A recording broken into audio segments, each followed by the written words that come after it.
CCCR, or Centre for Creative and Cultural Research, investigates the ancient, innovative relationship between social culture and creative production. Based in the Faculty of Arts and Design at the University of Canberra, we generate scholarship and artwork in a wide array of humanities, social science, applied and creative disciplines. You are listening to a fresh presentation from the CCCR's Culture and Creativity Seminar Series. To learn more about the Centre's work, please follow the links in the program notes. This podcast was recorded on the unceded lands of the Ngunnawal and Ngambri peoples.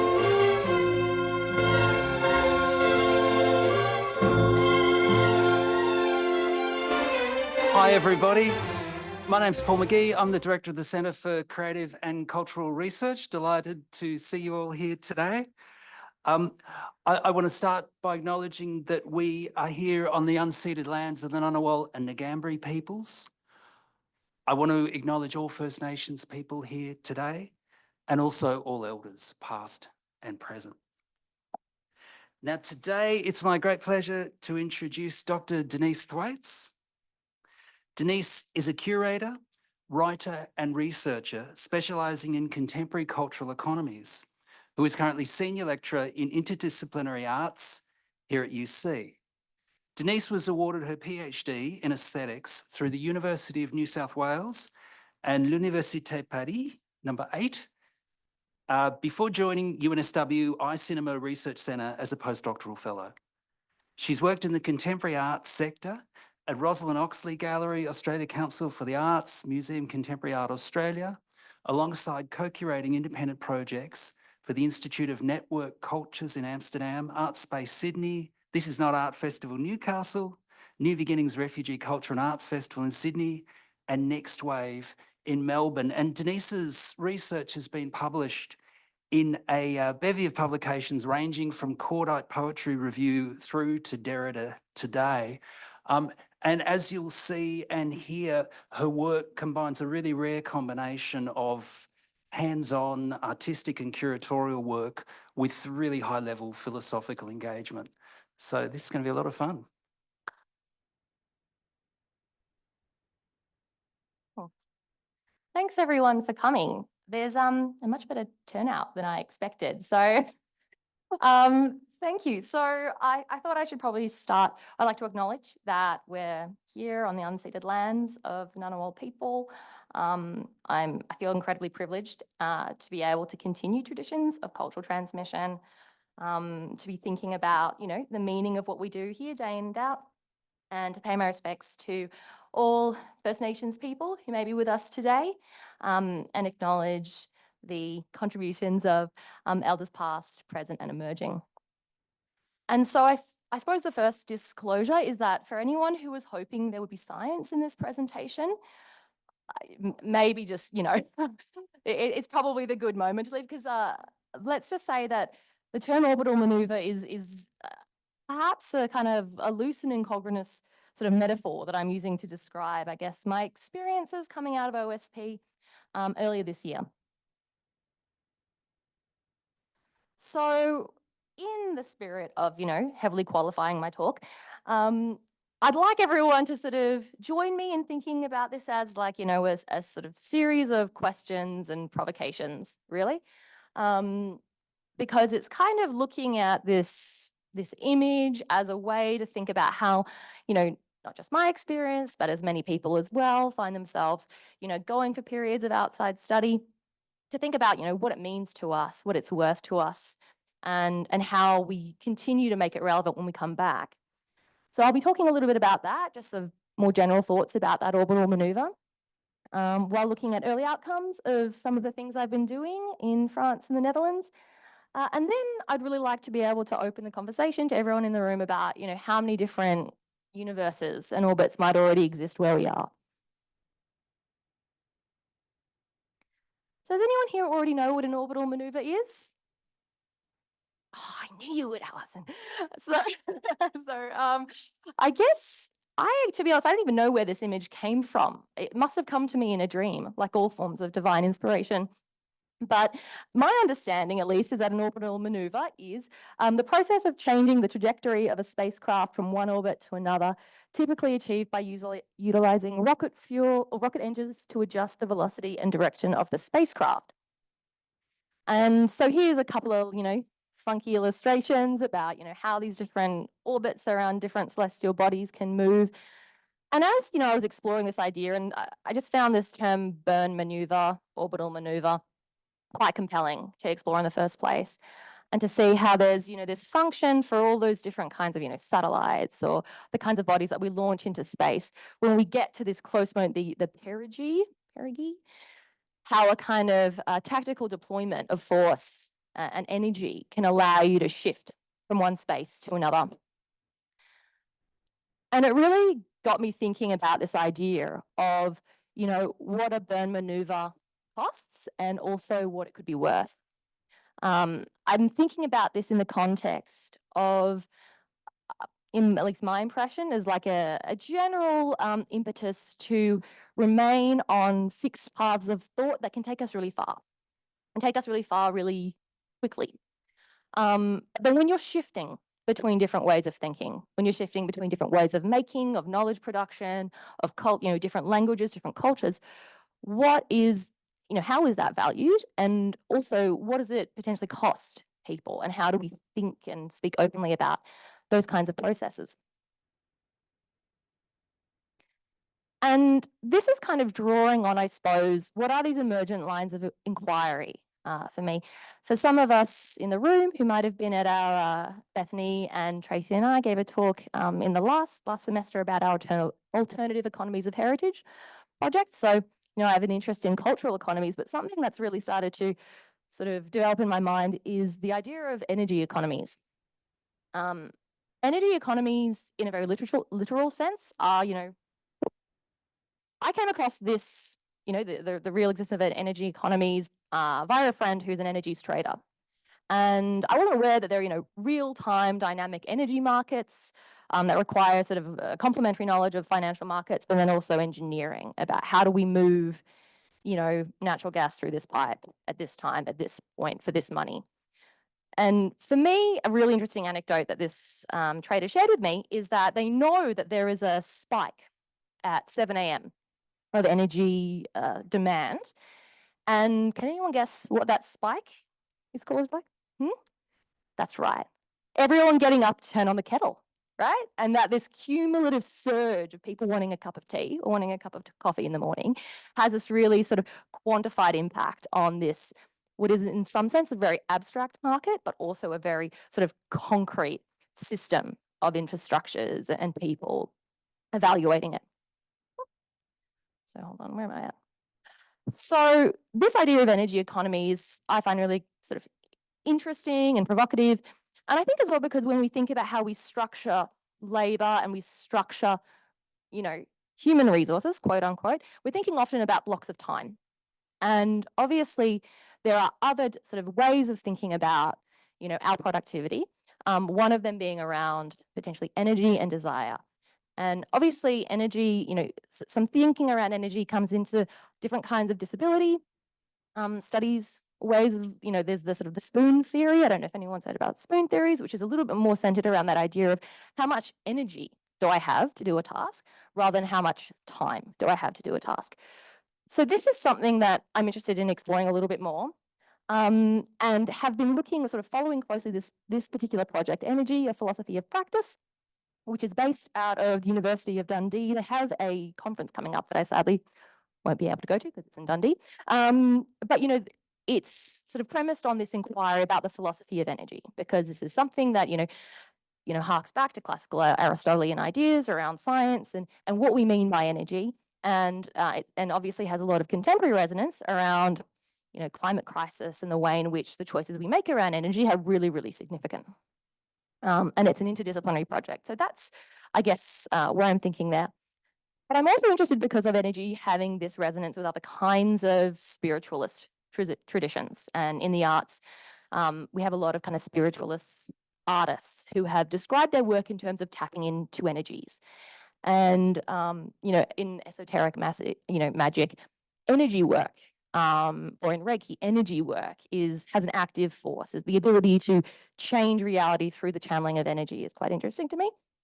And also, I guess, I like to think of myself as a recovering Deleuzian, but I haven't quite given up on the Bergsonian élan vital at this point, which is, I suppose, a kind of fundamentally vitalist understanding of the way in which the continuation of life is, enabled through this vital impulse or impetus that keeps on going. And so how all these ideas of energy in the world can be understood in a really sort of like concrete micro level through things like energy markets, in the ways in which we organize our work, but then also in more kind of spiritualist and ontological ways. So anyway, back to OSP. So I was, during OSP, I was on OSP from February to May. And during that time, I was a professeur invité at Paris 8, and then also spent some time hanging out at the Willem de Kooning Academy and the University of Amsterdam. And then was also a scholar in residence at Photo Axis in Canberra.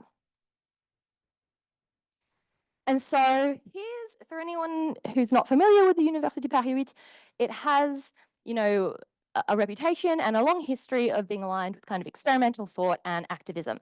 That's little old Denise in 2014 after her thesis defense with her supervisors in front of the Espace Deleuze.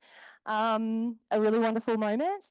And, there's a lot that is still very similar about Parasite, and it's sort of like it's a spirit of being motivated by social justice, radical thought. But there's also a lot of transformation.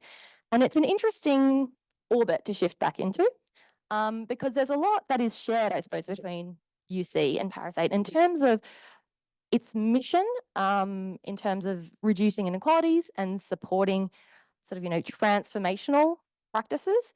There are a lot of similarities, I guess, in the demographics between our different student bodies, but there are also fundamental differences around, the cost of higher education, right? So there are things that I'm, again, would be happy to elaborate if anyone's curious on how those dynamics mean that their pedagogical approaches are in some ways similar, but have got certain affordances that I suppose we don't. But maybe we'll have more of those conversations about that over coffee. But yes, so here's some photos of us and the wonderful research of the TMED team, which was a research lab that I was a part of while I was there. But so I suppose the main sort of host while I was there, and my main contact was Manuela de Barros, who is who I've known for a long time, and who, I'll just, simply read it, is an assistant professor in philosophy, aesthetics, and theory of arts at University of Paris 8, Vincent Saint-Denis. Her research concerns the aesthetics of contemporary art and new media, relationships between arts, sciences, and technologies, biological, anthropological, and environmental modifications brought by technosciences, the passages between sciences and fictional constructions in art or literature, feminism and gender, and she's the author of several publications, including Magic and Technology. So when I approached Manuela about us, about coming to Paris and what we might collaborate on, I was really excited to hear that her current research is really is examining space exploration and how space exploration invites us to rethink our concept of life, what we consider to be alive, what life looks like. And so she once had this sort of like a research trajectory that way, towards the skies.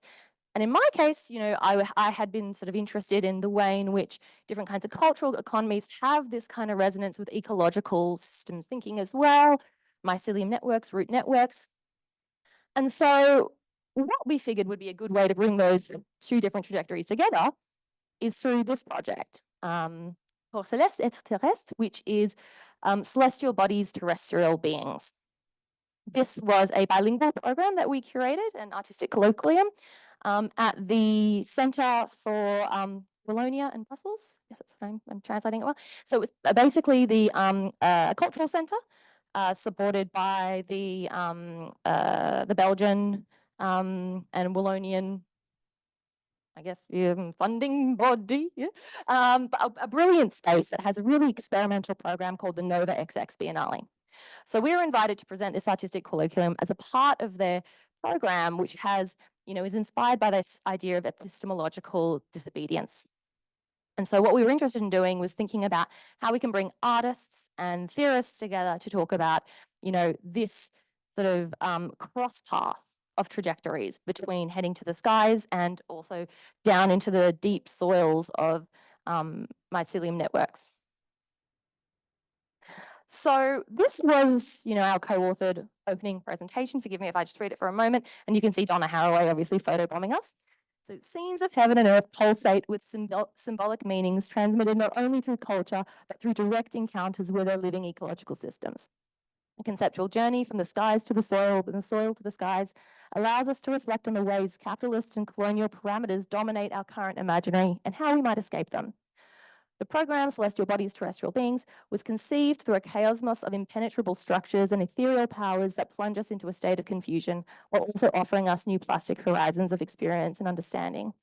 In this context, how can we work together, artists, theorists, designers, writers, scientists, to catalyze political and spatial imaginaries to create future places and communities that we want? How might we also free ourselves from trajectories determined by capitalist colonialism and patriarchy? So we didn't touch on much, as you can tell, through that particular symposium, but I suppose what we were interested in is, more broadly speaking, the spatial imaginary and how the spatial imaginary is responsive to the emergence of different technologies, different kinds of ways in which we narrate space and we understand it. So we had participants who were coming, who were artists, curators, theorists.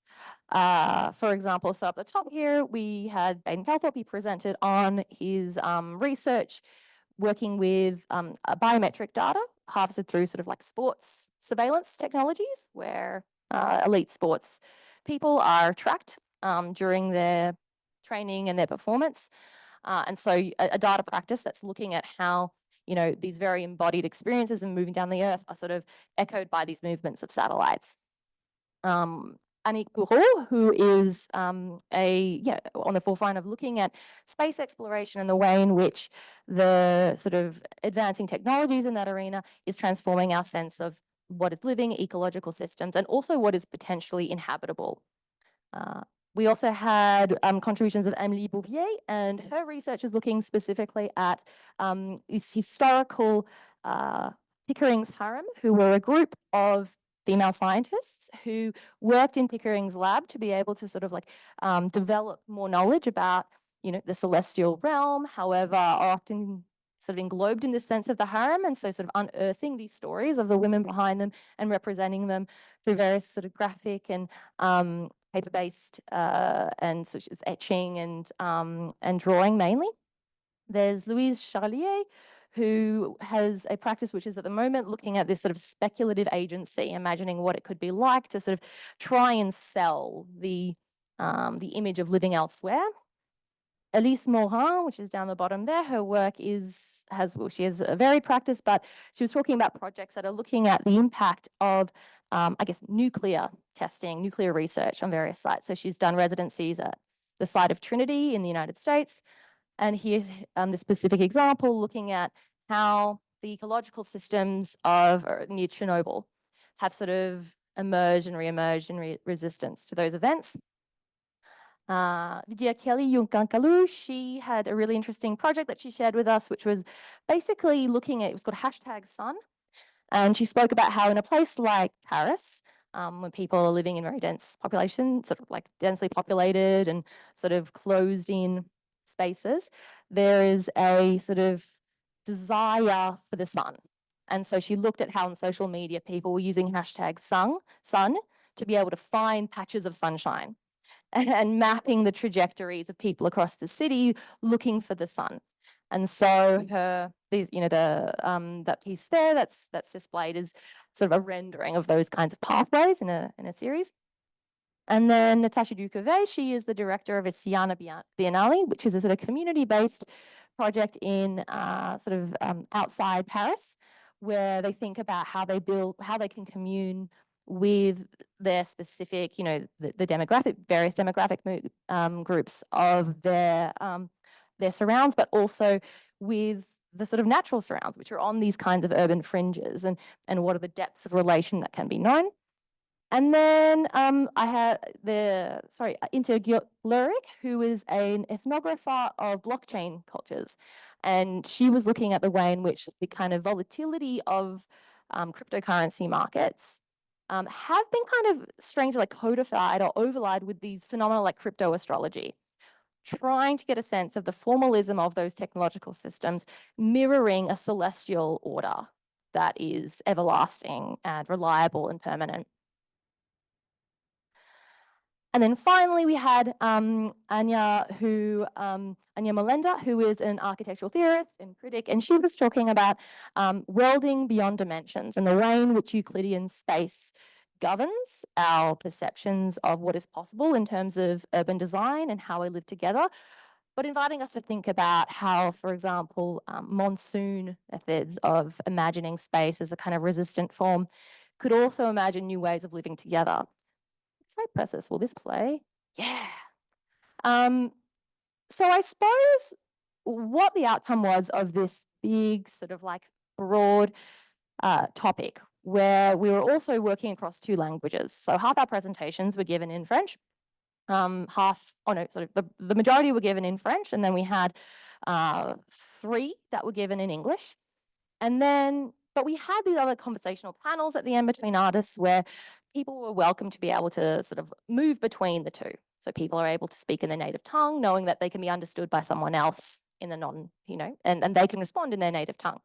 And what was just really striking to me was the way in which there's so much about this program that could not have been achieved if there was a singular sort of imposition of one language, that not only because of the sort of the space for people to be able to express themselves in their native tongue, but also the vulnerability that comes with asking people to express themselves in their non-native tongue. And I wanted to sort of, share this today because I do know that there are lots of researchers in this centre, in our HDR cohort, who precisely know this experience of moving between languages. We'll have different kinds of understandings of the affordances of being able to move in between a native tongue, a second tongue, a third, a fourth, a fifth. And whether there is scope for us to think about the value of those kinds of maneuvers, the work that is involved in that, but also what that can offer us in terms of, exposing us to new horizons of thought, of imagery.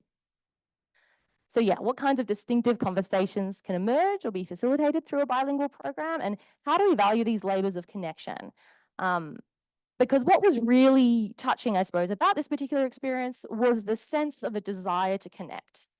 That when you have these hurdles and people are obviously working to be able to communicate despite those barriers, you have this this palpable sense of the lengths or the energy that people are willing to expend to be there.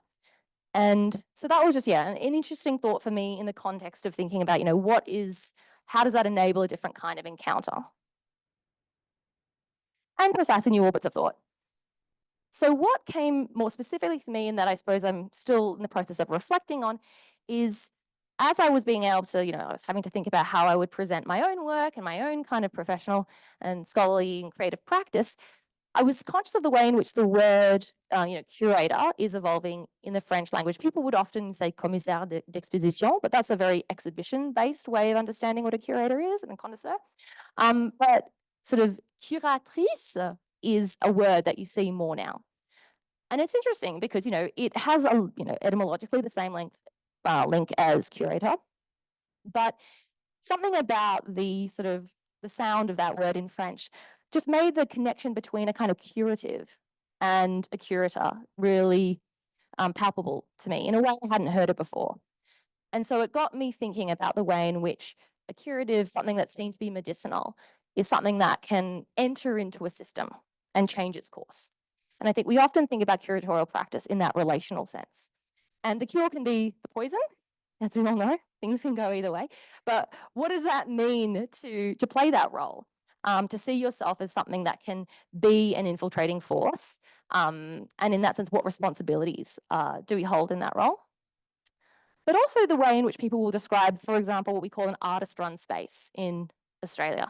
There are lots of artist-run spaces, not so much in Canberra, but, they're kind of blending across the country.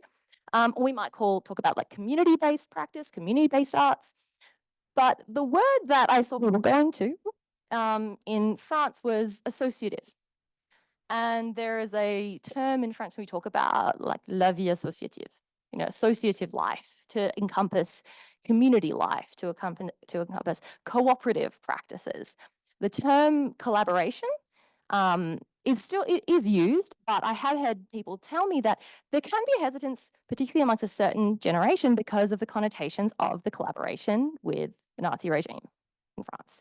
So associative is an interesting alternative. And for me, because the term associative I had previously been using in relation to my writing practice.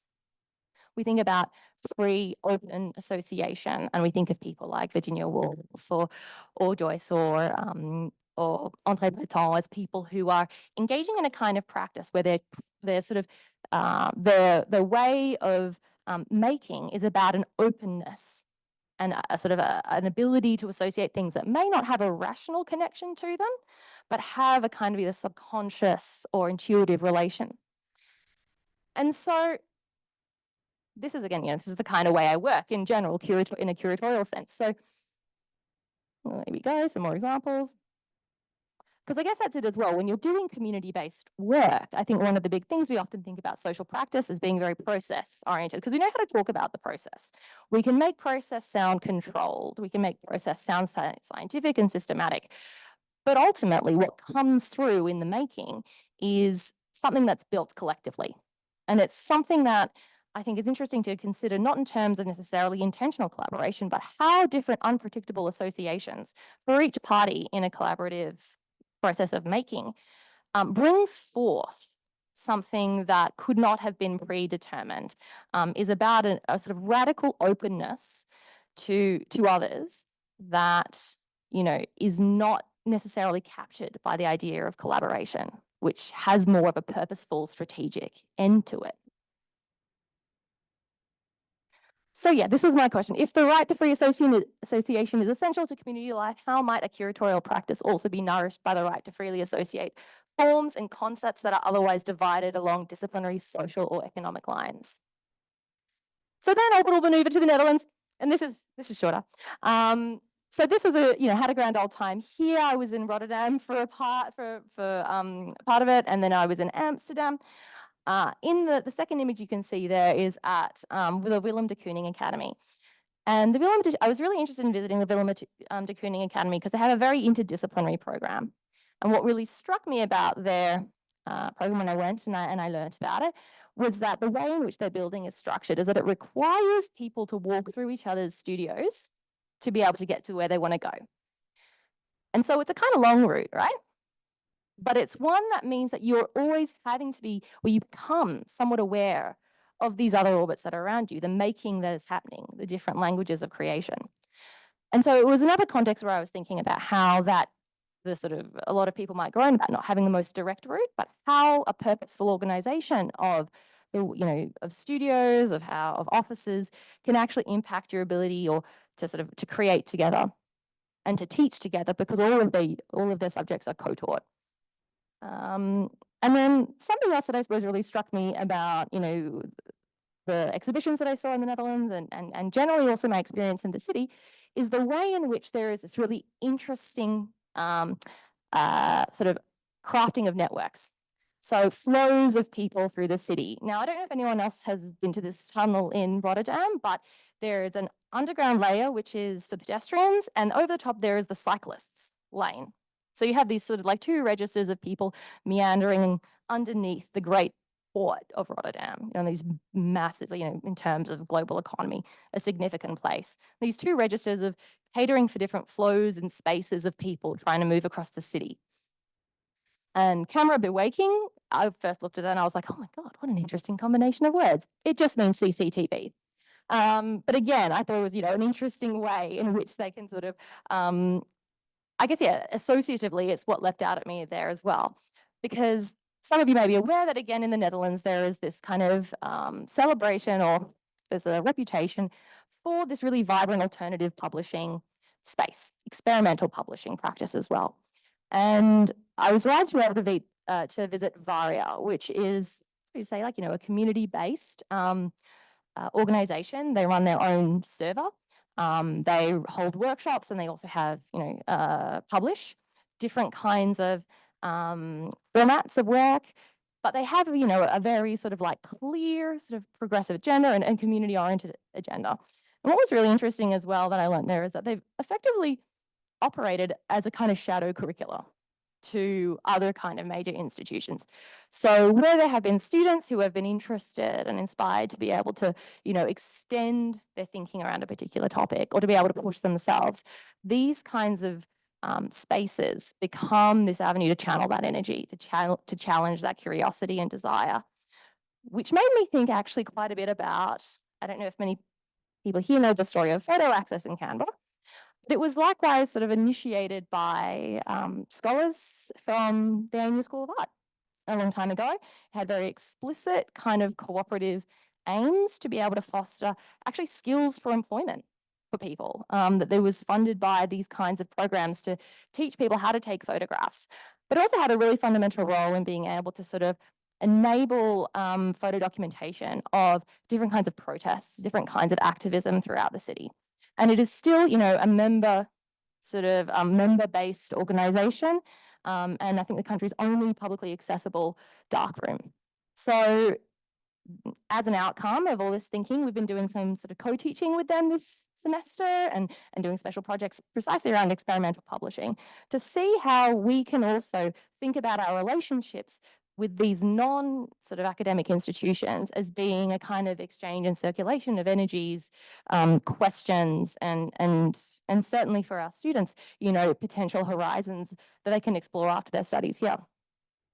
And then the final image here is the Feminist Finance zine, which was published by Etres, which is a brilliant publications platform. And this was co-edited by Anya Melenda, Intergloric, and Christina Ampizadu.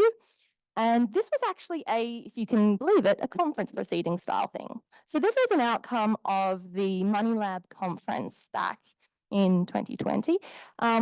But rather than thinking about a conference as a kind of closed scene and a closed network, and the proceedings being the evidence of what happened in that space through abstracts and whatnot, what they facilitated through this was continuing conversations. They came back to different presenters and asked them to expand upon different ideas. There was purposeful design to put different kinds of ideas into conversation, or people who had not been able to present, to put them in dialogue with other people who'd been there.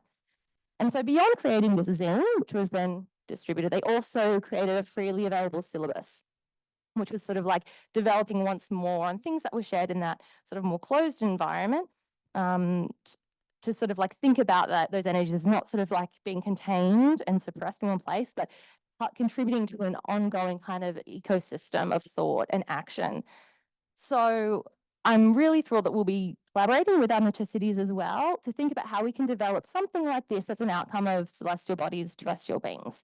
To think about, the energies that we expend in going to places like this and sharing our ideas, the vulnerabilities that we sort of accept in being able to sort of share work and have that potentially, critiqued by others. How do we take that energy and continue a conversation? How do we not let that be something that is forgotten, but something that continues to create and continues to transform? Because something that really, struck me as well when I was in the Netherlands is the way in which this sort of maritime empire is discussed by a lot of people in the Netherlands as being, the foundations of their success has been around logistics and shipping and trade. And if you go to Amsterdam Centraal, you will see that they have a clock tower on one side and a wind dial on the other. And it speaks to the fact that obviously for a maritime empire, these were the massive determinants for when to sail. How much light do I have left? What's the direction of the wind? And it speaks to, I guess, the way in which the harnessing of that energy has been, has underpinned your ability to sort of disseminate ideas, to colonize, diverse corners of, distant corners of the earth. And at the Willem de Kooning Academy, led by Skye Moore O'Brien, there's this fascinating project which is precisely looking at that. Breath and Breeze, Tongueless Whispers of the Wind is a research creation project that looks at the wind technology and the Dutch colonial footprint in Barbados and other Caribbean islands that are still connected to the Netherlands. The Dutch played an extensive role in shaping colonial rule, slavery, trade, labor, and the plantation economies through the use of wind technology. For example, at one time, Barbados had more than 500 windmills, more than any other country besides the Netherlands. The skeletal remains of these windmills are part of the visual landscape of the island, reminding us of something that is supposed to be long over and done with, but which lingers unresolved. The research investigates what it means to trace the politicization of wind figuratively, creatively, deliberately. The purpose is to explore reparative justice and how past colonial structures and the systems of power that built them continue to haunt the present. So again, this is, drawing me back to that idea of how harnessing of energy, and, this is something obviously that we're familiar with in Australia as well. The politics of, who gets to decide what kind of energy we use, how, those kind of global powers are made and destabilized through that control of energy flows. And we can think of that in terms of, fossil fuels, pipelines, technological IP, but then also just labor, the way who has the power to be able to determine what kind of labor is valuable. And on a micro level, how could recircuiting energy flows allow us to disrupt fixed orbits of thought and action? So I'm not telling everyone to go and siphon petrol from their boss's car, but I mean, so that's up to you. But the idea of reclaiming time, I think, is something that people there is a conversation around reclaiming time. And I don't know, I'm interested to know what people think. If there is a way to think differently around energy, if there's a way to organize ourselves and value one another in terms of energy rather than time, which can be a fairly arbitrary measure. And then also the idea of energy is something that can be created as well as spent. So how do things like desire, curiosity, stimulus, how are they our rocket fuel? And is that what makes the orbital maneuver worth it, right? Because that orbit can take you to places you never would have been otherwise. It'll stimulate you. It'll give you other kinds of energies that you couldn't expend. So how do we think about, again, when we're organizing our time or valuing ourselves, how much fuel are we creating at the same time as expending? And how does a burn maneuver, crossing languages, cultures, impact energetic trajectories? How can a burn be worth it in systems that prioritize narrow advancement? So yeah, that was my, these are my provocations from these 3 months. Still, as you can see, very nebulous, but hopefully I'd love to hear if anyone has any experiences that are similar or different, and thanks everyone for listening.